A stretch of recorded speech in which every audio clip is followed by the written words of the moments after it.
Welcome to Behavioral Health Today, a podcast brought to you by the Triad Network.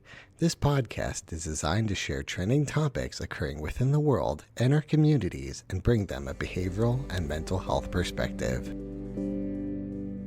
Welcome to Behavioral Health Today. I'm your host, Sharlee Dixon, and today I'm joined by Judi Vitale. Judi is a renowned writer, speaker, and empowerment coach with over 30 years of experience helping individuals tap into their inner strengths and potential. Her horoscopes have been featured in major publications like Marie Claire, Redbook, 17.com, and Tarot.com. Certified by the NCGR Professional Astrologers Alliance, Judi blends astrology, mindfulness, and transpersonal coaching to empower people to live authentically and fully. Through her workshops, retreats, and private sessions, she helps others reduce stress, boost productivity, and deepen their connection to the divine spark within. We're thrilled to have Judi with us today to explore the transformative power of heart-centered hypnotherapy and how this unique approach addresses the mind-body connection, heals past trauma, and empowers both clients and therapists to rewrite limiting beliefs and foster deeper emotional healing. Welcome to the show, Judi. We're so excited to have you with us today. Thank you for having me. I'm excited to be here. Absolutely. Thanks. So as we get started, I'm always very curious on how our clinicians get into the type of work that they do. Can you talk to us about what first inspired you to pursue a career in hypnotherapy and counseling? Yes, through a very strange path, which it usually is in life, Mhm. I became a consulting astrologer and a widely published author and everything early in life or earlier in life. But when I would have a client and I would notice that they may have had trauma in their past, and I would pursue it, I wouldn't say, "Oh, I see you have trauma in your past." I would say, "Well, tell me about the relationship with your siblings." And if they went like, "Ugh," then I would know that it was time for me to refer them to someone who could help them with that. And very frequently they would say, "I've been in therapy and it hasn't helped me." And I had used hypnotherapy in my own healing and recovery, back when I was a younger person, and I knew how powerful it was. And so I began to say, gee, I wish I could do that, because my clients would say, "I don't want to go to a therapist, or I'm in therapy. I want you to help me." People build trust with you, especially when you've been with them for many years. And so I was looking around for quite some time and nothing really clicked. It was like, oh, well, that program is way out on the West Coast and I would have to be present there for it. And I'm on the East Coast and I was in New York City. And then I moved back here to Pittsburgh, where I grew up. I've been here for a few years now. And not too long after I moved back here, I got interested again. And I found the Wellness Institute, and that they had a 6-day program where I could learn how to do hypnotherapy in 6 days in Cleveland, which is only a 2-hour drive. So that's how I found the Wellness Institute. And I know that it was synchronicity and a blessing to me to have found such a great place to study hypnotherapy, because it isn't just, it is clinical, it's very highly clinical, very highly scientific in a way, and certainly psychologically sound, but it also encompasses the spiritual aspect of a person's being. And that's one of the highlights of the Wellness Institute's work, is that we do consider the entire individual and not just, what's going on in the head. Got you. That is a unique combination. That astrology and counseling is one that I've not necessarily heard being put together before. So how did these fields influence your approach to hypnotherapy, and how would you say they complement each other? Well, as an astrologer, I was, and I'm actually I went through certification for that, and we have to learn counseling skills anyway. So although, I tell people I'm not a licensed therapist, I'm a counselor in astrology. They overlap a lot. And, sometimes you're talking about, what planet is where and what's affecting you and how it shapes your personality. And sometimes you're just talking about life Mm. and how they can better navigate it. And so it was a very smooth transition in that way. But I was just delighted that when I did join the Wellness Institute's program, that there were components in it that made me feel very much at home, coming from that kind of esoteric background. People will come to me for both. they'll come for astrology and then hypnotherapy, or Oh, wow. hypnotherapy and, oh, you do astrology too? Yes, so I often use them in combination, but usually in separate sessions. I wouldn't do them like in the same session Okay. necessarily. I wouldn't say, oh, you're an Aries, so this is how we're going to hypnotize you. No, that's not how that's going to work. But if I see someone's going through a certain phase of life, it informs me about what they're going through. And I can always soothe somebody through astrology by saying, it's a time period and it's going to pass. So it's always helpful for people. And that's what I love most about it. But, many times you're just talking about what's going on for them. And you get get very close to people. Yeah. Absolutely. My, Absolutely. So, yeah. can you explain to me or to our listeners as well, what exactly is heart-centered hypnotherapy and how does it differ from traditional hypnotherapy? So, I've been hypnotized before, and I'm doing my air quotes because it was in one of those mass, this is how you lose weight. We're going to hypnotize you into not eating the stuff or, stop smoking cigarettes because we're going to, hypnotize you. What is the difference between what you do and that type of experience? Well, there are two levels when we talk about working in the altered state. With hypnosis, we're doing exactly what you described. We put the person into a state of mind where the subconscious mind is allowed to emerge because the regular conscious mind is kind of just not put to sleep exactly, but quieted down. It's become quieter. And so then the subconscious can emerge and we can address it and have better communication between the subconscious and the conscious mind. And that is hypnosis. In hypnotherapy and in heart-centered hypnotherapy specifically, we do what we call age regression, meaning that we allow a person to understand something about a recent event and what emotion came up for them. And then for them to relax even more and go back in time and find out what the source of that emotion is. And in the course of this, we invite them to express the emotions using Gestalt techniques, such as yelling into a pillow, hitting down with something to let the heavy emotions out of the body, to cry, to use the emotions and really release them from the body, the mind, and the spirit. And as we do this, the person has a corrective emotional experience. For example, a child who was being abused by a teacher, a parent, even an older sibling may, not have said anything at the time, just kind of sat there and froze or just cried and screamed and, didn't really let out their emotions. Taking them back in this manner gives them the opportunity to re-experience. It isn't a remembering as much as a re-experience of the situation. And there they can express, how dare you do this to me? That isn't right. And then we then ask them, after they've expressed their emotions, to say, that situation back then when you were 6 or 7 years old, tell me what you made that mean about you. And they might say, I'm helpless, I'm stupid. Now, these subconscious messages that we have of that nature stay in there all through life. And so that happened at 6.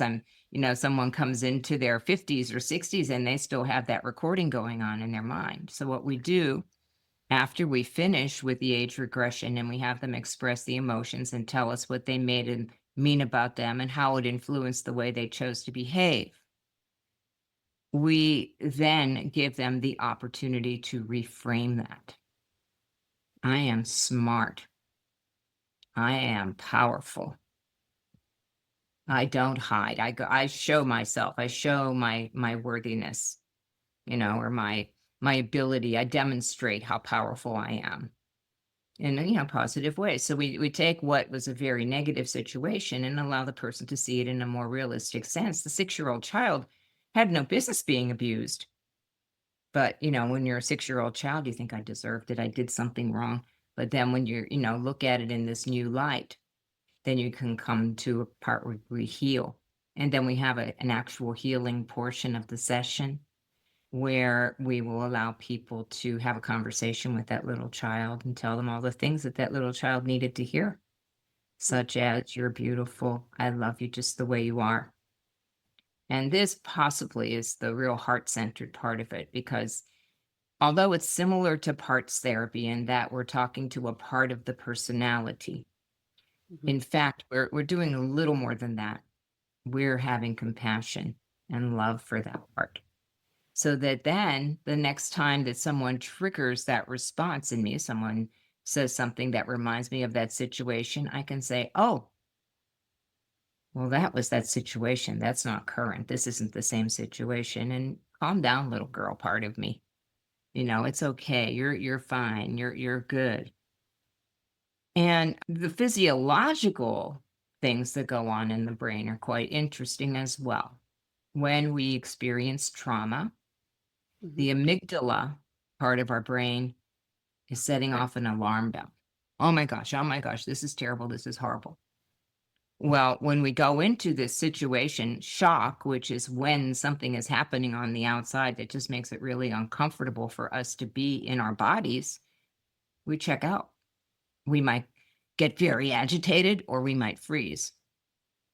And we call this shock.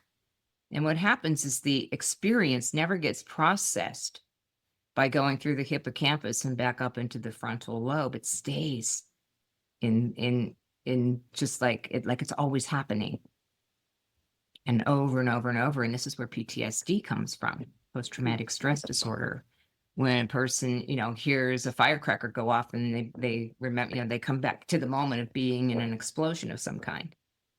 And it's just a firecracker, or maybe it's even just, something falling on a tile floor, but it sets them off because they associate it with that experience. So we are allowed then to bring that experience into the frontal lobe with a timestamp on it saying, it happened 20 years ago. It's not happening in the moment. I don't have to hold this anxiety, this fear. And we also have ways and tools that we give people to bring down emotions such as fear and shame. Shame is so huge, especially when people are abused. They feel shame. So we Mhm. give them an opportunity to give the shame back to the person who really deserves it. And then we also teach them how to talk to that part of themselves and tell themselves, that's not your shame. You are good. You are wonderful. And so that's how we work with it. And then we finish off by just asking the person, do you see how the issue that you came in with is connected to the areas where you went back in regression? And usually they will. They'll speak about that. It is a very, very powerful modality. It can accelerate therapy by years. I mean, I've had people come out of their first or second session and say, I just did 10 years of therapy there. Wow. It's that powerful. It really, really is. Wow. So, And just listening to you describe the process, it really seems like a lot of mind body connection type of things playing out oh, there. So, yeah. So, can you talk to us a little bit more about that and even some examples of how the body can communicate messages to the mind and vice versa? absolutely. Well, when we have a traumatic situation, oftentimes our psyche can't hold it for us, our body does. Mhm. And so people will walk around with a chronic pain and go to several different doctors, and they'll say, we really can't see any organic cause for this. And we can then go to the body when the person is in the light trance state of that we use in hypnotherapy, and ask them to get in touch with that body part and give it a voice. What is it saying? Maybe it's saying I'm hurt. Maybe it's saying I'm mad. Maybe it's saying I'm scared. And then we work with that and bring back into an age regression. And oftentimes we are able to find out what the body is holding on to, what sort of a memory. I've had some astounding results with cases like that. And oftentimes people go back beyond their birth. They go back into the womb, they can go back to their birth moment, and they can even go into past lives. And, some people believe in past lives and some people don't. I always instruct the students, it doesn't matter whether you believe in them or not. If your client believes that they're in one, you have to know how to handle that. Yeah. And it can happen. It can definitely happen. Wow. So, Wow. yeah. a few questions off of that one, just that one statement there. So a few minutes ago, you mentioned that it can speed up the process of therapy. So is hypnotherapy, or is that something that is a short-term type of thing? So if I come to you feeling a certain way about an issue, is that something that I can deal with in 1 or 2 sessions and never have to revisit it again? Is this something that we need to kind of tweak and play with later? Like, how does the longevity, what does that look like? It varies. Okay. And, I will never say to a client, oh, well, we can make you feel completely better in 1, 2, or 10 sessions. I just say, Okay. let's see how things go. Ordinarily, a person comes into hypnotherapy because they want to do some depth work. Mhm. Ideally, they do the depth work and then talk about it in therapy to integrate it. Okay, so that it isn't just like in isolation. And then Mhm. they can talk about how it makes sense in the rest of their lives. And then they can have another hypnotherapy session. But, you Okay. always have to allow the client to see what they need. And you can't really promise, oh yeah, I can fix that in 2 sessions or 3. No, it's like, let's see what happens. And I like to mix hypnotherapy sessions with coaching sessions. I operate Okay. as a transpersonal coach, and Okay. that's how I do it. Mhm. Awesome. Awesome. Yes, because a lot of the like traditional hypnosis, like I mentioned, the group type things, it's a one-time thing and then you're fixed. So I was really curious about how that looks like doing it as a That's a heart-centered big promise to hypnotherapy. make. Yeah. It is. And And I even mean, I'll be honest, it didn't work for me. I'll Yeah. tell you why it didn't work. With hypnosis, you need to repeat the suggestion to the person in the trance state a number of times. So what we do is to record the session, okay, where we place them into the trance state, and then we allow them to hear the suggestion. And you never say, I will stop smoking. We will say, the next time I smell cigarette smoke, it's going to be very repugnant to me. Okay. And then maybe we work with that for a while, and then we bring it down to the time where it's like, I now choose to be like, free of smoking. We always keep it positive, not like I'm not going to do that. That doesn't work. But it must be repeated. So the client needs to take that home and listen to it over and over again. And something that's very powerful that I like to give my clients is self-hypnosis. This is where I train them how to put themselves into the trance, how to give themselves suggestions, and how to come out of the trance themselves. This is really good if somebody's afraid of what I'm going to do to them, if I'm going to make them cluck like a chicken or something, Yeah. So I let them do it for themselves, and they can see that it's completely safe for them to do. And then also for them to record it in their own voice. Oh, very powerful. Very, very powerful. Because if you hear yourself telling you these things, it's Yeah. just a lot more than like, oh, well, she said I should do that. It's like, I said I should do that. And Right. the communication's much more direct. Absolutely. And it seems like it almost, you change your own self-speak or your own inner voice to be that level of positivity. Yes, yes. The level of inner knowing, knowing what's really good for me. It really isn't good for me to eat that whole cake. Like, I could have a nice small piece. I don't need to have the whole cake. Yeah. Right. We'll be right back after a word from our sponsor. Whether you're a longtime or first-time listener to Behavioral Health Today, you're probably familiar with Triad, the company that brings you this podcast. But you may not know that Triad also hosts a community for current and aspiring behavioral and mental health professionals, featuring trending content and education and career resources, all for free. If you are a behavioral or mental health professional, or you're studying to become one, join more than 80,000 people on Triad by claiming your free professional account today. Visit us at hellotriad.com/BHT. That's hellotriad.com/BHT, and join the Triad community today.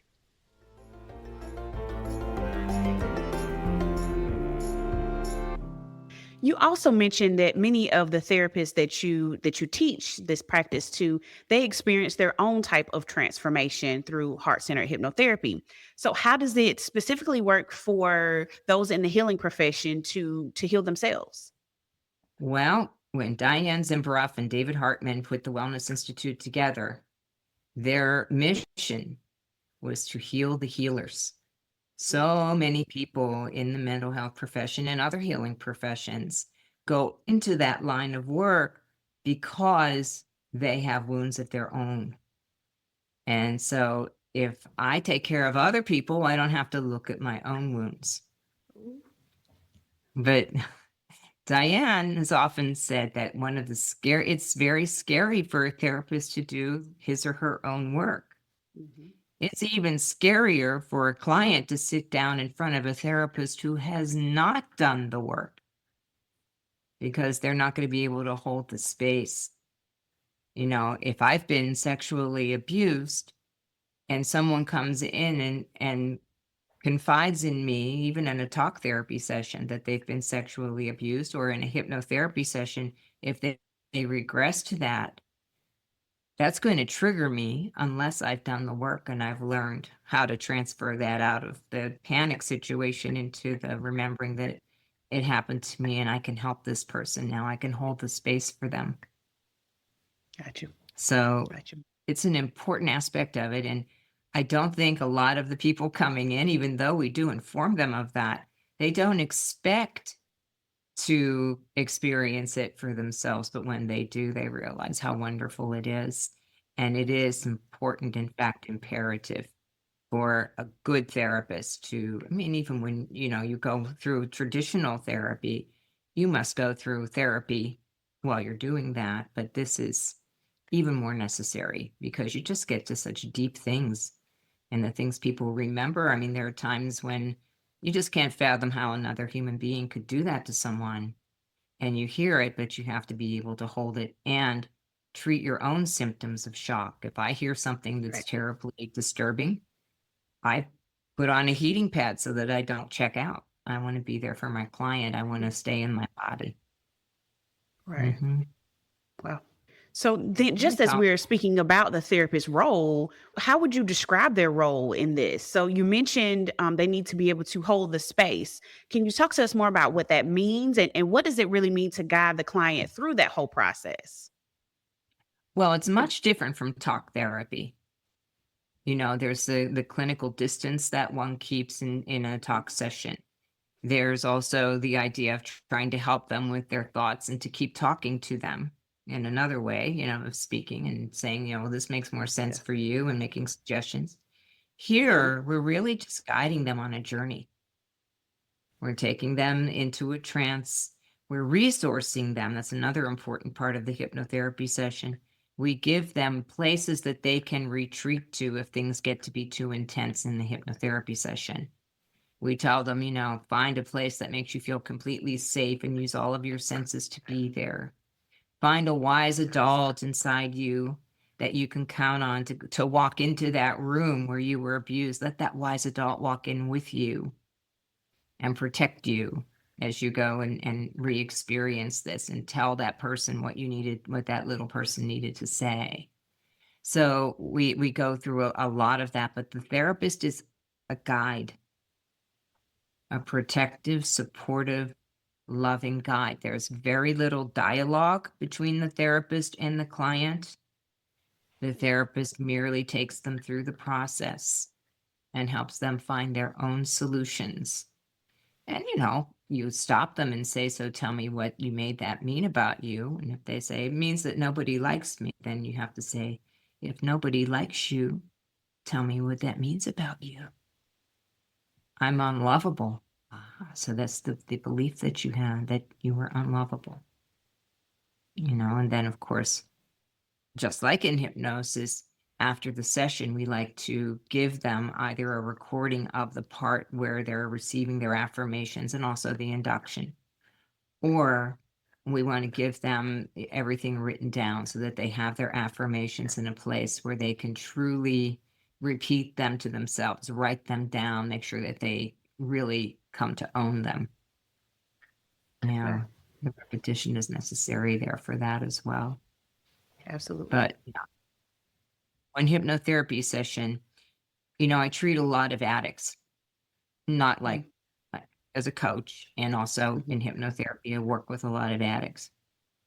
In addition to asking them to make sure that they're medically taken care of and that they're in a 12-step program of some kind, hypnotherapy gives addicts more than like, I'm not going to touch cocaine ever again, or I'm going to stop doing crystal meth.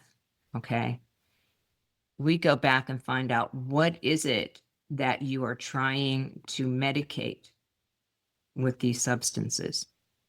What is the problem? And when they get a chance to advocate for themselves in those traumatic situations, and they realize that they don't need to have the substance anymore, the addiction goes away almost by itself. You know, it's very powerful, very, very powerful. Yeah, Absolutely. it's very, very powerful modality that, you know, an increasing number of people are coming to understand, hey, this really works. It's like, That is awesome, because my next question was going to be, how do people perceive this? Is it something that people say, this is great, I want to try it? Do you get a lot of resistance when you bring it up as, you know, as a modality? You know, how do you address those concerns with clients, and what steps do you take to ensure that they feel safe and in control during the whole thing?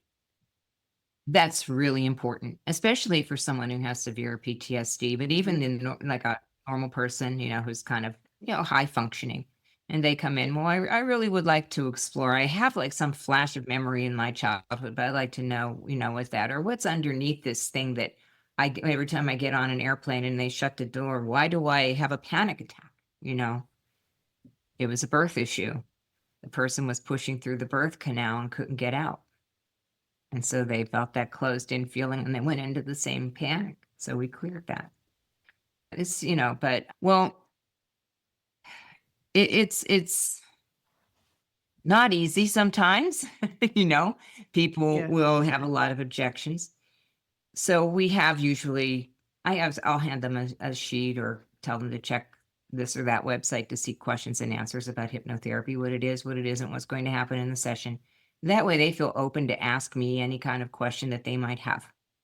And the other thing that we have are little dips into the hypnotic trance and out. Like, all right, let's like have you take a few deep breaths, and now see what happens if I just tell you to imagine that there's a balloon attached to your arm, and it's coming up and up and up and up and up. And they can feel the power of the suggestion. They can see that they're still hearing my voice, that they're not falling asleep, that I'm not making them cluck like a chicken or doing anything else untoward to them.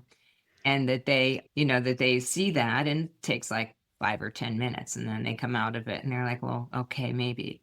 And then we also have a titration process, because there is a thing known as emotional flooding. When you have someone who has severe PTSD and they're brought back to the situation that caused that, they can have emotional flooding, whereby they just go into shock and they can't process anything.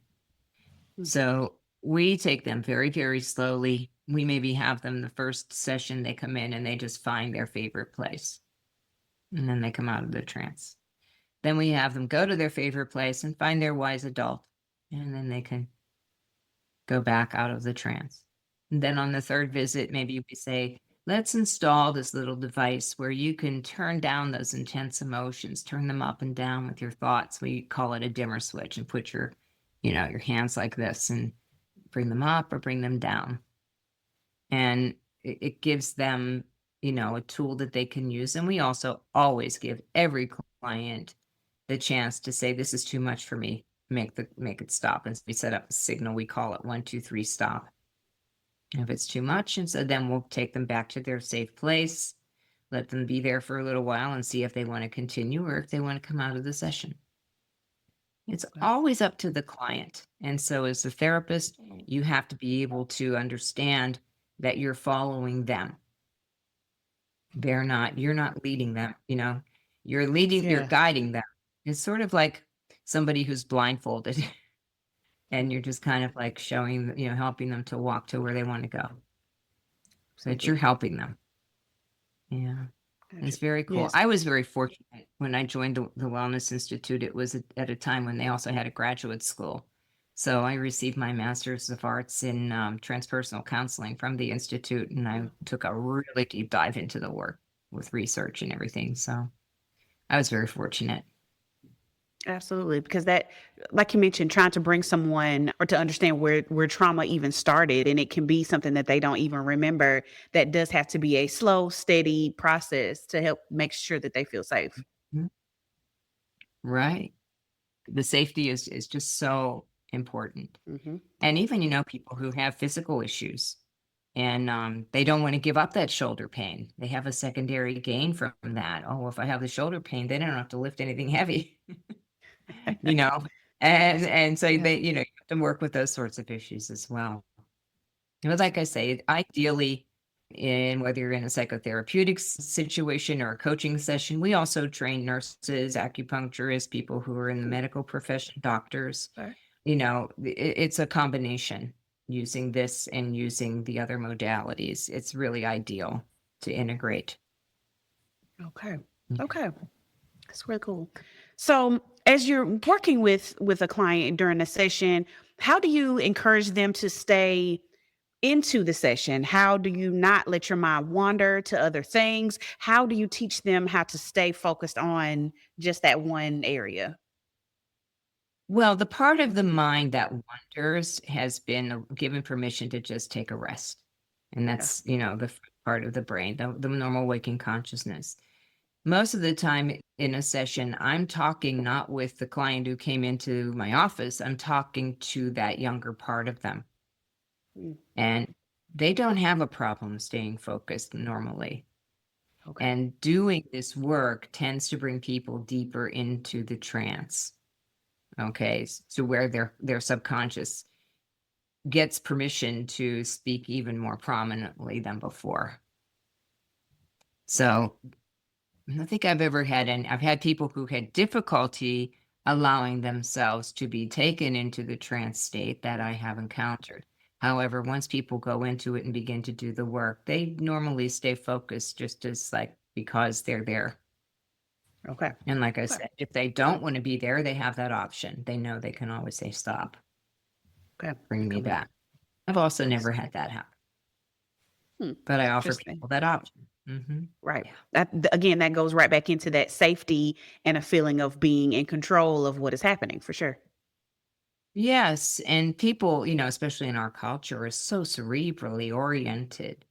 Sounds a little bit anomalous, to many people, and woo-woo or whatever, but it is a very highly effective way of using a state of mind that is really a human birthright, to be able to access our subconscious because that's where everything lives. It's a Yeah. very much of the work that David and Diane do still is based in Jungian psychology and, the whole idea of the collective and synchronicity and all that wonderful stuff, which of course I just lapped up because of my background.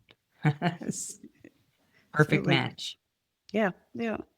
So, what types of practical tools or techniques do you use to help clients stay connected to those emotions or to their emotions during a session? How do you encourage them to really physically express them and to release those emotions? My posture on this is that it is necessary to release those emotions. And so, you're here, let's not waste time. So that's where I'm coming from. But what I will do with them first is I will demonstrate. Okay, I have a rubber hose and a punching bag, and I'll show them, like I'm really mad. How could you do this to me? And I'll scream and I'll yell, and they'll kind of go, but that gives them permission to do the same thing, you know? Yeah. It isn't like you don't have to do that, but if you need to do that, go ahead. For people who don't want to be verbal, I have a set of Nerf balls and a box, and I let them throw them. I have a drum they can pound on to let their emotions out. And, people will often try to narrate, well, I was 4 years old and I was this and I said, no, I am. Tell me, speak as that little boy or little girl and tell your parent exactly what you wanted and needed to say, Mm. and sometimes they'll just cry. That can be very new to some people. People are cut off from their emotions. Mhm. And so this brings them back in touch. And another really good technique is to say, tell me where you feel that in your body. And as I said earlier, give that a voice. Yeah. Sometimes, for instance, I did a demonstration session once where the person her feet were moving like this. And I said, so tell me what your feet need to say. I want to run. I want to get away. Well, it turned out that she was sort of naturally regressing back to a time when she was raped. Mm. And it was Wow. her feet were giving her the message. Wow. Yeah. Wow. That's what I'm saying. I mean, it's necessary for hypnotherapists to do their work so that they can hold something, that's profound and deep and difficult. And it's true for all therapists, but talking about it is different from watching the person re-experience it, and being there for them and holding the space means, like what I was saying, giving them permission to express their emotions, just being there and letting them do whatever they need to do, and just holding that space and keeping them safe. That's what holding the space means. Gotcha. Giving them permission to speak what they're being told from their subconscious. Gotcha. So is hypnotherapy for everyone? You mentioned it could work a lot with clients who have experienced trauma, have some level of PTSD, but is hypnotherapy for everyone? Is there a certain set of clients that it works best for? Well, I would say that, any kind of trauma or addiction habits, behavioral changes that a person would like to make, it's ideal for that. It is not ideal for someone who is suffering with psychosis, because anytime the voices are coming from outside, it's not a good thing, because it's just too much for them to handle, and it's just not going to be therapeutic for them to use it. Like if someone came and told me, well, I have a pacemaker, I would ask for their doctor to sign off on it first, because it may not be the best thing for them to get agitated. And then also, with what I said about something like schizophrenia, that's not the case with something like dissociative identity disorder. We find that quite commonly in trauma clients. People who they will dissociate, and there'll be multiple personalities. There's a way of working with these clients using hypnotherapy that's highly effective, and that we go back the time when each of the personalities decided that they needed to emerge. Wow. Because they're almost always, it's like, some child is like being completely abused, weekly or monthly. Each time it happens, the protector personality emerges, or the bad boy or bad girl emerges, and so they have all these personalities. So we let them tell us when they emerged what the trauma was. We heal. It takes years to do this, of course, but we have them heal that trauma, and then we get them to work together. Okay. So we teach that in our 6-day training. And always, if you're not capable of doing something like that, you need to consult with someone who is. But oftentimes, as a hypnotherapist, I might work with someone who's a therapist, and they say, could you do a hypnotherapy session with my client? Sure. And with the client's permission, the therapist can come in.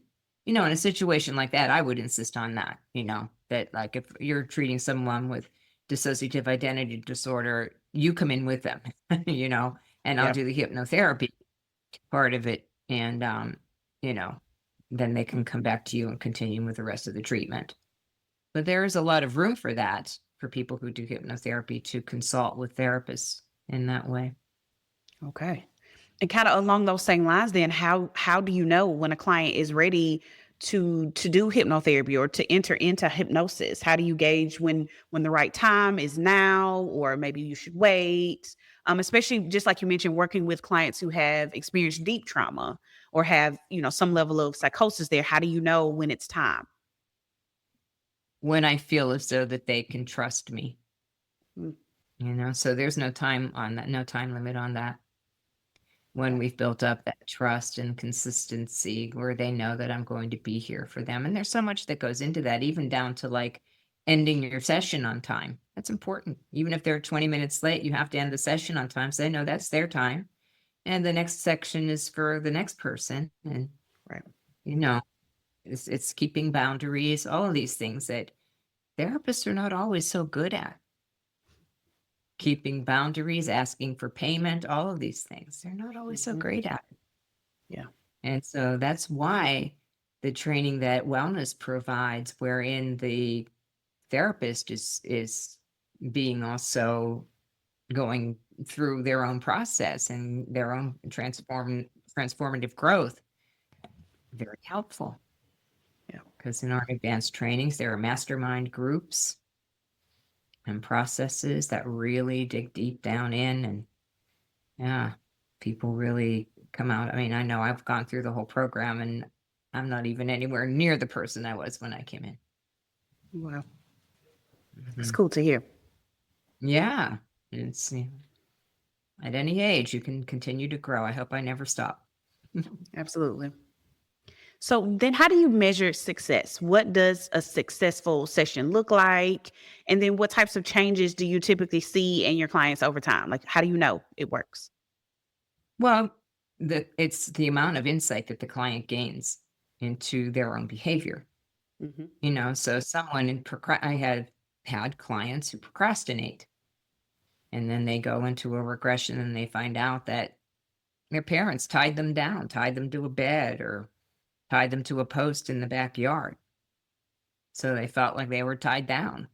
And so guess what? Moving forward is very scary because it's going to hurt.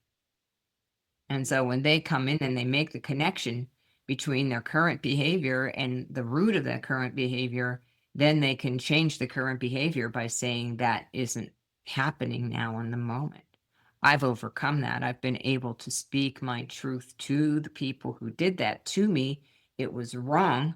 I didn't deserve it. I'm a good person, we change the way that they think about themselves. And you notice the progress the same way that you do in any other kind of counseling situation, where you see them, constantly improve and be able to finish tasks that they promised themselves that they're going to accomplish and things of that nature. And you see them, this gives them that ability, that insight that can take years and years and years in talk therapy to figure that out, because number one, they might not even remember it consciously. And number two, if they do, they're ashamed. And you can always see someone who's ashamed. They're looking down and, they don't want to talk about it. I don't want to talk about it. Well, in hypnotherapy also, I should add, no one will ever go back to an event or a situation that they're not ready to handle. So, if someone had severe abuse at the age of 2, even something like satanic ritual abuse, which I've seen in the world, I have seen it. And they're not ready to quite go back to it yet. They won't. But then after a few sessions, when they become ready to deal with it, then they'll go back there and deal with that. There are other things that they'll go to. Sometimes people will go back to the age of 4 and then go forward to the age of 18 because they don't want to go back to the age of 2. Wow. Okay. See, in my head, I was thinking that it was like a linear thing, like you go way back to whatever started issues and then you work your way up. But so that's interesting that it's not necessarily, it goes to where your mind is ready to go. It goes to where, less your mind and more your subconscious, your psyche, your soul, if you will, or your heart.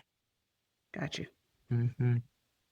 That's why heart-centered is a very wonderful, loving, supportive system. And that's the whole idea, is to give the person the awareness of the unconditional love that's really right there within them. Yeah. Mm-hmm. Can you tell us some of your most transformative experience you've witnessed in your clients as a result of this therapy? A couple of them come to mind. One of them was really astounding. It was an older woman, and she had chronic hip pain. Doctors couldn't figure out what it was from. They checked her out. They checked her bones. They checked her tendons. They checked her ligaments. They checked her for arthritis. And it's like, seriously, there's just nothing wrong with that hip. So we did a regression. She was a wellness person. So she, kind of she knew, you know, what was going to happen. So she was probably a little bit less hesitant than most other clients might have been. First regression, she goes back to being a small baby in a high chair where they used to tie you like with a vinyl strap around you, and what literally was just a high chair, you know, and the chair tipped over. No one was in the room and she couldn't move, and she kept trying to crawl and she couldn't. And her hip started to hurt while she was talking about it. This was the message from her hip. So we worked that out. You know, my needs don't matter was her whole conclusion, because nobody, when she called, nobody came to her. So as a result, she remained immobilized. Then she went back again, and this time she went to a past life. And she described being married to a man, being very happy, and they were expecting a baby, and they had him named and everything. But she lost the baby a few months before she was supposed to deliver him, and he passed away, and she still was mourning him and grieving him. And the pain in her hip is in the same area where she was holding that grief, right there where her uterus is, right? Wow. Yeah. And so we worked through that. We had her talk to the baby and give the baby to whoever she wanted to give him to. She decided to give him to her dad in this life because he knows how to fix things, and she'll show her son how to do that. And then we allowed her to just bring beautiful energy all through her body and cleanse out any pain, any grief. Just like let it all cleanse out. And we came out of the trance. We did all the healing and everything. She came out, you know, the healing session is the conversation with the child, and she talked to the child in the high chair. And she talked also to the woman who had the baby. And then when she came in, I had to have her use my reclining chair rather than go on a mat on the floor. She couldn't do that. She got up out of the chair and walked around the room without pain. Wow. Wow. So, you know, I'm not saying, you know, we're one of these kinds of healers, but the body holds these terrible memories. And so, yeah, so that's just one of them. And then, you know, in a social way, the thing that I was describing about a person who had an issue about procrastination in two cases. In one case, it was because the person had been literally tied to a bed by the parents. And so when he was able to work that out, then he was able to move forward and be more effective in his life. It was really huge. And then in the other case was the woman I described, you know, who had, and that was what she came in on, was procrastination. Yeah. And she was held down because of the situation. And then also there was some physical abuse, you know, and she went through all of that. Now, can this always happen in one session? No, it doesn't. They need to work on the issues, but it's the idea of being able. Hypnotherapy gives a person the ability to identify that issue. It's like, I don't know why I procrastinate becomes like, oh, I procrastinate because of that. Well, that's not happening anymore. So then I finish what I start. Yeah. I got to follow through. Yeah. Yeah. So it's just some of them. There are many. You see them even like people do their first sessions in the 6-day training, and you're like, wow, I never knew that. Yeah. Mm-hmm. Well, because we don't give our subconscious permission to talk to us except when we're dreaming. Right. Mm-hmm. Then we think, oh, it's just a dream. It might be, but you know, this is a deliberate inquiry of the subconscious. Why do I feel this emotion? Where does this come from? Very nice. Very nice. Thank you for that. So as we begin to close, and honestly, I have so many more questions that I don't want to hold you much longer.